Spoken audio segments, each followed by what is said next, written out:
സൗഭദ്ര ആയുർവേദ ആശുപത്രിയുടെ ഗൃഹവൈദ്യ അറിവുകളിലേക്ക് എൻ്റെ പ്രിയപ്പെട്ട പ്രേക്ഷകർക്ക് സ്വാഗതം.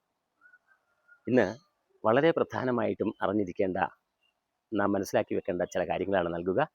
ഹൃദയാഘാതം. ഇന്ന് 50 വയസ്സിൽ താഴെയുള്ള ആളുകൾക്ക് പെട്ടെന്ന് ഹൃദയാഘാതം വരുന്നുണ്ട്, സൈലൻ്റ് അറ്റാക്ക് വരുന്നുണ്ട്. അപ്പോൾ നമുക്കതിനെ ഒന്ന് തടയിട്ടാലോ? അതിന് 2-3 കാര്യങ്ങൾ ആദ്യം നമ്മൾ ചിന്തിക്കണം. ഒന്ന്, രാത്രി ഭക്ഷണം കുറയ്ക്കണം. മാംസ്യാഹാരങ്ങളുടെ അളവ് തീരെ കുറയ്ക്കണം. വറുത്തത് പൊരിച്ചതൊക്കെ ഉള്ളതൊക്കെ ഒന്ന് തൽക്കാലം ചെയ്തോളൂ, കഴിച്ചോളൂ, അല്പം ഒന്ന് കുറയ്ക്കണം. ഈ പെട്ടെന്ന് നമുക്ക് നടക്കുമ്പോൾ കിതയ്ക്കുക, വൈകുന്നേരങ്ങളിലൊക്കെ ആകുമ്പം വൊമിറ്റിംഗ് ടെൻഡൻസി തോന്നുക, ഛർദ്ദിക്കാൻ തോന്നുക, നടക്കുമ്പോൾ കിതപ്പുണ്ടാവുക, അതൊക്കെ ഹൃദയ പ്രശ്നങ്ങളുടെ ലക്ഷണങ്ങളായിരിക്കാം. താടിയുടെ വേദന ഉണ്ടാവുക, കഴുത്തിലേക്ക് വേദന ഉണ്ടാകുക, ഇടത് കൈയിലേക്ക് കടച്ചിലുണ്ടാകുക, വേദന ഉണ്ടാക്കുക, നെഞ്ചരിച്ചിലുണ്ടാക്കുക, ഇതൊക്കെ നമ്മുടെ ഒരു ഹൃദയാഘാതത്തിൻ്റെ ഭാഗം ആകാതിരിക്കാം നോക്കണം. അപ്പോൾ ഇടയ്ക്ക് വല്ലപ്പോഴും ഒന്ന് ECG ഒക്കെ എടുത്ത് വെക്കണമെന്നല്ല. ഇനിയിപ്പോൾ ECG ഒക്കെ എടുത്തിൽ ഒരു കുഴപ്പമില്ലെങ്കിലും ചിലപ്പം അതിന് ശേഷം എന്തെങ്കിലുമൊക്കെ പ്രശ്നങ്ങൾ വരാം. അപ്പോൾ ഏറ്റവും പ്രധാനമായിട്ട് നമ്മൾ ചെയ്യേണ്ട ഒന്നിതാണ് ഒരു എക്സർസൈസ്. നമ്മളുടെ ഇവിടുന്ന് ഇങ്ങോട്ട് ഒരു വെയിൻ കടന്നു പോകുന്നുണ്ട്, ഇങ്ങോട്ട് തിരിച്ചും വരുന്നുണ്ട്. അപ്പോൾ ഈ ഭാഗത്ത് ഇങ്ങനെ നമ്മൾ നന്നായിട്ട് അടിക്കുക. ഒരു 10-70 പ്രാവശ്യം രാവിലെയും അതുപോലെ തന്നെ 10-70 പ്രാവശ്യം വൈകിട്ട് അടിക്കുക.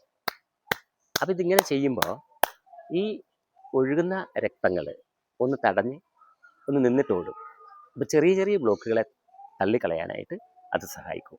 അതുകൊണ്ട് അത് നിങ്ങൾ ചെയ്യുകയും ഞാൻ പറഞ്ഞ ഭക്ഷണ രീതികളിൽ നമുക്ക് ഒരു ക്രമീകരണം ഉണ്ടാക്കുകയും രാത്രിയൊക്കെ അമിത ഭക്ഷണം കഴിക്കാതിരിക്കുകയും ഒക്കെ ചെയ്തും ക്യാരറ്റൊക്കെ കൂടുതൽ കഴിച്ചും, ക്യാരറ്റ് നന്നായിട്ട് കുറച്ച് കൂടുതൽ കഴിച്ചു, കാരണം പച്ചക്കും തിന്നോ വേവിച്ചും തിന്നോ ക്യാരറ്റൊക്കെ നന്നായിട്ട് ഉപയോഗിക്കുക.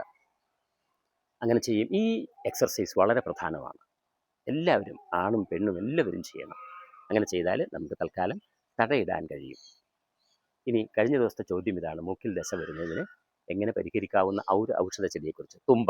തുമ്പയുടെ ഇല കയ്യിലിട്ട് വാട്ടി ചതച്ചിട്ട് വണക്കുക. എല്ലാ ദിവസവും കുറച്ച് ദിവസം അടുപ്പിച്ച് ചെയ്തേ ഒരുപാട് വ്യത്യാസം വരും.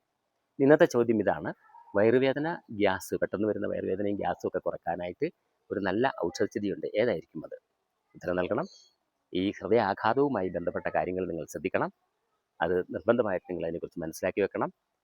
എൻ്റെ ഗൃഹവൈദ്യ പാഠങ്ങൾ, എല്ലാ അറിവുകളും അടങ്ങിയ ഒരു പാഠപുസ്തകമുണ്ട്. നിങ്ങളുടെ വീടുകളിൽ ഓരോന്ന് വാങ്ങി വെക്കണം. വളരെ നല്ലതായിരിക്കും. നിങ്ങൾക്കത് ഒത്തിരി ഗുണം ചെയ്യുന്നതായിരിക്കും. നന്ദി, നമസ്കാരം.